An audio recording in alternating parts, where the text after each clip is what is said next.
is the primary purpose of ma'am साहब नमस्ते। नमस्ते। ये तुमने मुझे देखकर अपने पीछे क्या छिपाया?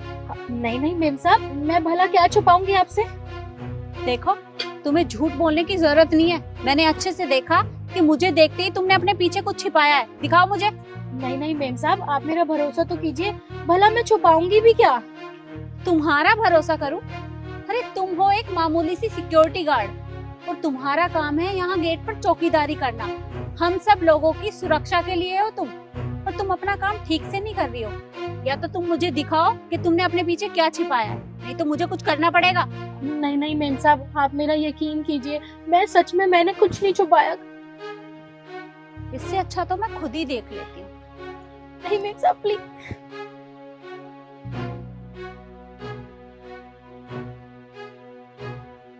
ये तो यूपीएससी की बुक है। इसका मतलब तुम यहाँ बैठकर पढ़ाई कर रही थी? जी मेम साहब, मैं यहाँ पे बैठ के पढ़ाई करती हूँ। पर तुम्हें ये बुक छिपाने की क्या जरूरत थी? तुम आराम से बैठकर पढ़ाई कर सकती हो। वो क्या है ना मेम साहब, यहाँ सोसाइटी में जितने भी लोग आते जाते हैं ना, मेरी बहुत इंसल्ट करते हैं। मुझे बोलते हैं तुम लोग गरीब हो, तुम्हें पढ़ने लिखने का अधिकार नहीं होता, हम लोग बड़े लोग ही पढ़ सकते हैं। तो मुझसे उनके ताने नहीं सुने जाते, इसलिए मैं चोरी छुपे पढ़ाई करती हूँ। पर बेटा, तुम नौकरी के साथ साथ ये पढ़ाई कर रही हो, मुझे कुछ समझ नहीं आया। तुम्हारे घर में कौन कौन है? मेम साहब वो क्या है ना, आज से पहले यहाँ पे ना मेरे पिताजी काम करते थे। उनकी अचानक से बहुत ज्यादा तबीयत खराब हो गई थी। जब मैंने डॉक्टर को दिखाया तो उन्होंने बोला कि अब वो कभी चल फिर नहीं सकते, उनकी बॉडी पैरालाइज्ड हो गई थी। और घर में मेरी एक बूढ़ी माँ है, सबका खर्चा, पिताजी की दवाइयाँ। तो मैंने सोच लिया था कि पिताजी की जगह मैं गार्ड की जॉब करूंगी। और मेम साहब काम कोई छोटा बड़ा नहीं होता, और वो कहावत तो सुनी होगी ना, मजबूरी इंसान से क्या कुछ नहीं करवा देती। तो बस, और मुझे पढ़ने लिखने का बहुत शौक था, तो जब मुझे थोड़ा सा टाइम मिलता था तो मैं पढ़ने लग जाती थी। बेटा, तुम अपने परिवार के बारे में इतना सोच रही हो और ये गार्ड की नौकरी भी कर रही हो, मुझे ये देखकर बहुत अच्छा लगा। तुम्हें पता है, तुम्हारी जगह अगर कोई और लड़की होती तो शायद वो इस काम को नहीं करती, क्योंकि सबको यही लगता है कि सिक्योरिटी गार्ड का काम बहुत छोटा होता है। लेकिन तुमने अपने बारे में ना सोचकर अपने परिवार के बारे में सोचा। तुम वाकई में बहुत अच्छी बेटी हो। वैसे बेटा, अगर तुम्हें किसी भी हेल्प की जरूरत है तो तुम मुझे बता देना, मैं तुम्हारी मदद कर दूंगी। जी मेम साहब, आपका बहुत बहुत शुक्रिया, वरना और लोग तो यहाँ पे आके बस मुझे ताने ही देके जाते थे। कोई बात नहीं बेटा, लोग तो सब ऐसे ही हैं, लेकिन हर कोई एक जैसा नहीं होता। ये लो, और तुम मन लगाकर पढ़ाई करो। जी मेम साहब। ठीक है बेटा, मैं अब चलती हूँ।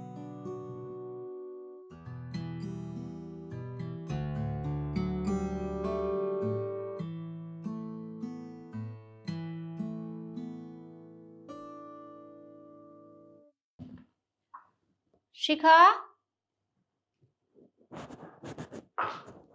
हाँ, आपने बुलाया मुझे? वो मैं ऑफिस जा रही थी एक्चुअली। हाँ बेटा, मैंने बुलाया। एक काम करना, तेरी वो यूपीएससी की बुक रखी होंगी, वो मुझे ला कर दे। यूपीएससी की किताबों का आप क्या करोगे? वो बेटा, हमारी सोसाइटी में वो सिक्योरिटी गार्ड है ना, वो यूपीएससी की तैयारी कर रही है, तो मैं सोच रही थी वो बुक उसे दे दूं, उससे उसकी थोड़ी हेल्प हो जाएगी। माँ, क्यों खामखा किताबें खराब करने पे लगे हो आप? अरे मुझसे तो क्लियर हुआ नहीं, वो क्लियर करेगी, और उसके पास इतना टाइम नहीं होता कि वो पढ़ाई कर सके। खामखा किताबें वेस्ट नहीं करनी है मुझे माँ, और मैं ऑफिस आ रही हूँ। ठीक है, बाय। सुन बेटा, एक बात बता, अरे तू भी बाकियों की तरह बात कर रही है ना? सब लोग उसके साथ इसी तरह का व्यवहार करते हैं। सबको यही लगता है कि वो सिक्योरिटी गार्ड है, वो मेहनत नहीं कर सकती। तो अगर हम भी ऐसे हो जाएंगे तो बाकियों में और हम में फर्क ही क्या रह जाएगा? देख बेटा, हमारा काम है उसकी मदद करना। अब वो क्लियर करे या ना करे, ये तो उसकी मेहनत के ऊपर डिपेंड करता है ना। तू जा और मुझे बुक ला कर दे। हाँ माँ, शायद आपने सही कहा, मैं भी बाकी की तरह बात कर रही हूँ। आप लोगों को मैं भी लेकर आती हूँ।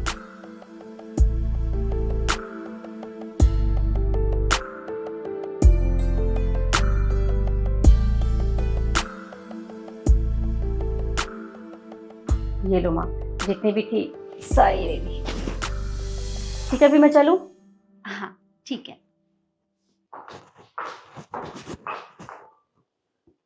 मैं एक काम करती हूँ, ये बुक अभी देकर आ जाती हूँ।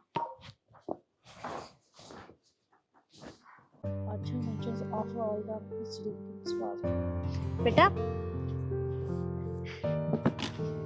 ये लो, पहले तो तुम ये किताबें पकड़ो।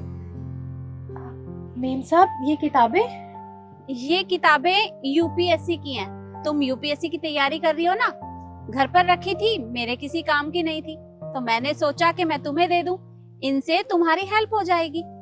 मेम साहब आपका बहुत बहुत शुक्रिया। आपको पता है मुझे इन बुक्स की बहुत ज्यादा जरूरत थी, पर मेरे पास इनको खरीदने के लिए पैसे नहीं थे।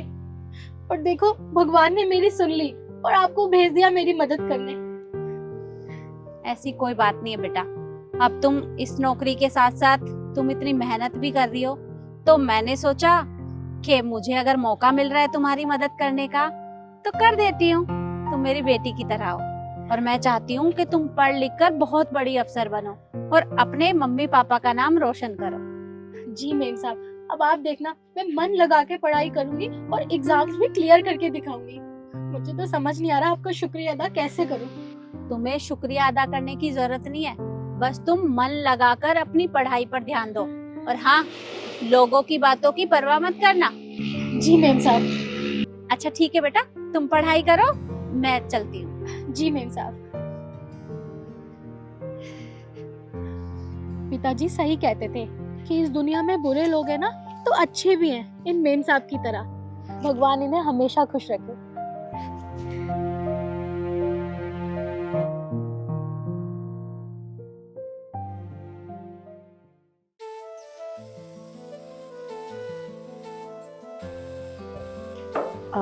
हाँ जी, आप कौन? मेम साहब हैं? जी हाँ, मम्मी घर पे ही है, आप रुकिए मैं बुलाती हूँ। मम्मा आपसे कोई मिलने आया है, बाहर आइए। ठीक है बेटा, मैं बस अभी आई। अरे तुम यहाँ? जी मेम साहब नमस्ते। नमस्ते, कैसी हो बेटा? मैं ठीक हूँ, आप बताइए आप ठीक है? हाँ बेटा, मैं बिल्कुल ठीक हूँ। मम्मा ये कौन है? अरे बेटा, ये वही है जो हमारी सोसाइटी में सिक्योरिटी गार्ड का काम करती थी। अरे जिसे मैंने तेरी यूपीएससी की बुक दी थी, वही है ये। अच्छा, आप थी वो सिक्योरिटी गार्ड का जो काम करती थी। आप तो बिल्कुल पहचान में नहीं आ रही हो, कितना बदल गई है ना। और बेटा ये बताओ कि काम कैसा चल रहा है तुम्हारा, और वो तुम्हारा एग्जाम, उसका क्या हुआ? मेम साहब ये सारी बातें छोड़िए, अब पहले आप मुंह मीठा कीजिए।